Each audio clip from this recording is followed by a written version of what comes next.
पहले उत्तर प्रदेश और अब बिहार में बच्चे लगातार नॉर्मलाइजेशन को लेकर के अभी आंदोलन कर रहे हैं। खास बात यह है कि खान सर बिहार में बच्चों के साथ में है। कल शाम को खान सर की गिरफ्तारी हो गई थी, फिर उसके बाद में उनको रिलीज कर दिया गया। खान सर का साफ साफ कहना है कि जब तक नॉर्मलाइजेशन को हम खत्म नहीं कर देते, सरकार वापस नहीं ले लेती, तब तक हम वहीं पर धरना देते रहेंगे। जैसे ही ये वापस ले लिया जाएगा, हम इस धरने को समाप्त कर देंगे। फिर उसके बाद में अगर विपक्ष की बात करते हैं तो पप्पू यादव, तेजस्वी यादव ने साफ साफ कह दिया है कि हम बच्चों के साथ में हैं। अभी मैं कुछ पेरेंट्स हैं हमारे पास में, इनसे हम बातचीत करेंगे। ये नॉर्मलाइजेशन को लेकर के किस तरीके से देखते हैं, उस पर क्या कुछ सोचते हैं। सर बताइए, नॉर्मलाइजेशन को किस तरीके से देखते हैं? नॉर्मलाइजेशन को लेकर के यूपीएससी, यूपीपीएससी उत्तर प्रदेश के प्रयागराज में भी अभी प्रोटेस्ट हुआ था।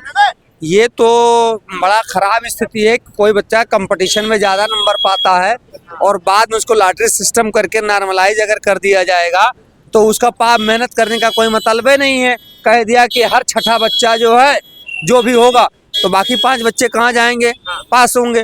तो वो 0 पर मतलब 33% पाने वाला भी जो है टॉप वाले को कमजोर कर देगा, क्योंकि उसके मन की इच्छाएं मर जाएंगी कि हम भाई 100% नंबर ला करके क्या करेंगे जब 33 वाला ही नौकरी पा जाएगा।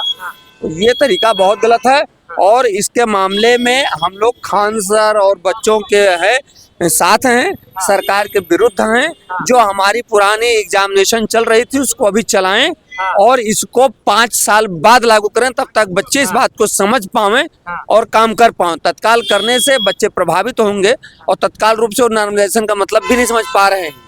हमको लगता है टीचर लोग नहीं समझ पा रहे हैं ये नॉर्मलाइजेशन है क्या। तो ऐसी स्थिति में 5 साल बाद लागू करें, तब तक बच्चे प्रिपेयर्ड हो जाएंगे। अभी 5 साल तक पुराने ही पैटर्न पर एग्जाम लिया जाना चाहिए। बच्चे धरना दे रहे थे, फिर उसके बाद में पुलिस की तरफ से लाठी चार्ज किया गया। जो छात्र छात्राएं थे उनको काफी ज्यादा चोट भी लगी है, खून वगैरह भी गिरा है। छात्र तो भेड़ बकरी हैं। भेड़ बकरी की तरह आप जाइए मुखर्जी नगर में या जहाँ कोचिंग चलते हैं, वो बेचारे एक एक कमरे में 10-10 लोग रहते हैं। 5 लोग जो है सोते हैं तो 5 लोग जागते हैं। इस तरीके से चल रहे हैं क्योंकि माँ बाप के पास पैसे हैं नहीं। ऐसे में पटना के खान सर हमारे हैं जो कम पैसे में पढ़ाते हैं, 200-400 रुपए में भी पढ़ा दिया करते हैं। तो निश्चित तौर पर उनके साथ बच्चे हैं और ये जो नॉर्मलाइजेशन का काम है, हमको लगता है कोचिंग के ही बड़े बड़े संस्थान लगे हुए हैं ताकि गरीबों के बच्चे आगे न बढ़ पाएं।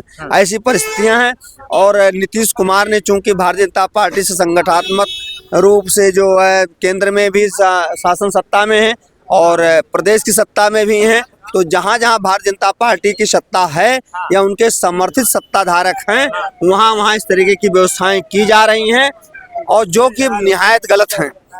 सारे देश के लिए एक ही कानून होना चाहिए और नॉर्मलाइजेशन का अगर सिस्टम कहीं है तो निश्चित तौर पर नेक्स्ट 5 साल के बाद ही लागू किया। तेजस्वी यादव का कहना है, मैंने पहले ही पत्र के जरिए सरकार को ये बता दिया था कि ये नॉर्मलाइजेशन वाला सिस्टम सही नहीं है, लेकिन उसके बाद में भी सरकार ने कोई एक्शन नहीं लिया, जिसकी वजह से ये आंदोलन देखने को मिल रहा है। तो क्या सोच रहे हैं कि ये जो एक तरह से राजनीति इस पर की जा रही है? देखिए, राजनीतिक पार्टियों का राजनीति करना है। जब नीतीश कुमार उनके साथ हो जाते हैं तो वो नीतीश की भाषा बोलने लगते हैं।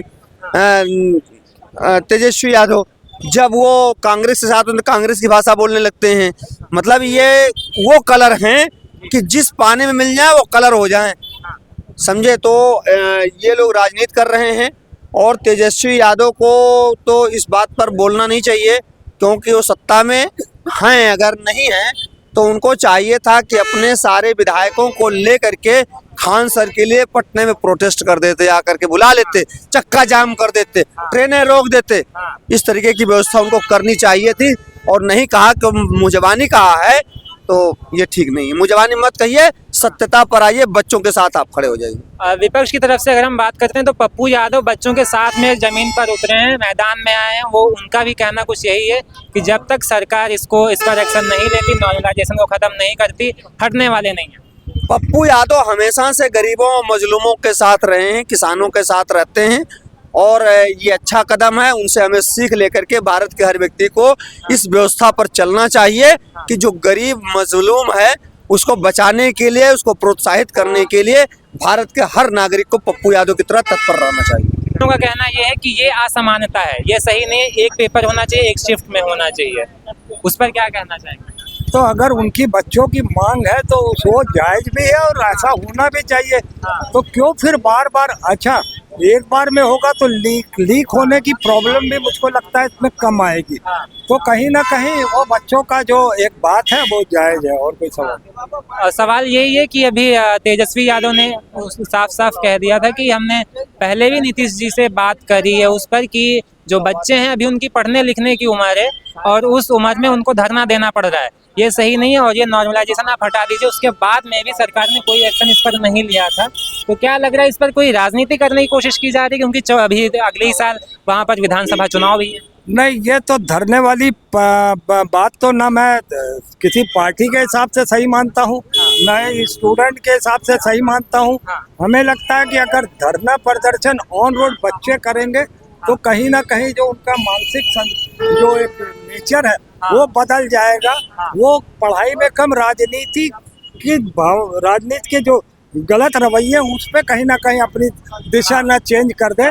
मुझको लगता है कि उन्हें अपनी बात को कैंपस में अपने प्रिंसिपल से या सरकार से भी अगर कोई आवाज उठानी हो तो वो लिखित रूप से दी जाए, उसके लिए प्रदर्शन करना जरूरी है।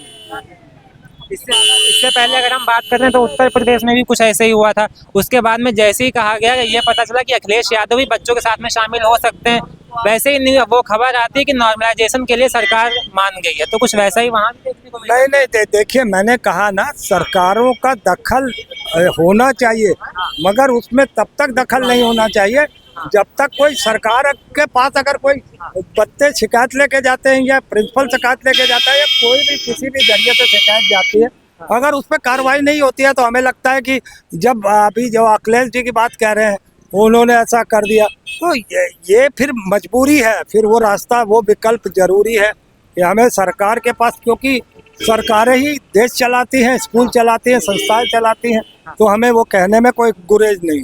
पुलिस ने लाठी चार्ज किया था जिसमें जो छात्राएं थी, लड़की और मतलब लड़के और लड़कियां दोनों को काफी ज्यादा चोटें आई हैं वहाँ। ये तो अच्छी बात है, ये तो अच्छी बात है ना, बच्चों को चोटें आई हैं। सर में किसी के वो लाठी लगे, किसी के पैर। सर बीच में काहे को, तो ये किसकी गलती है? शासन प्रशासन की गलती है ना। तो कहीं ना कहीं शासन प्रशासन अपने पैर पे खुद कुल्हाड़ी मार रहा है। वो आने वाले चुनाव में ये बताना चाहता है कि अगर तुम्हारी सत्ता इसी तरीके से गुंडागर्दी में चलेगी तो हमारे गार्जियन तुम्हें वोट नहीं करेंगे। इसीलिए मैं कह रहा हूँ ये अच्छा हो रहा है।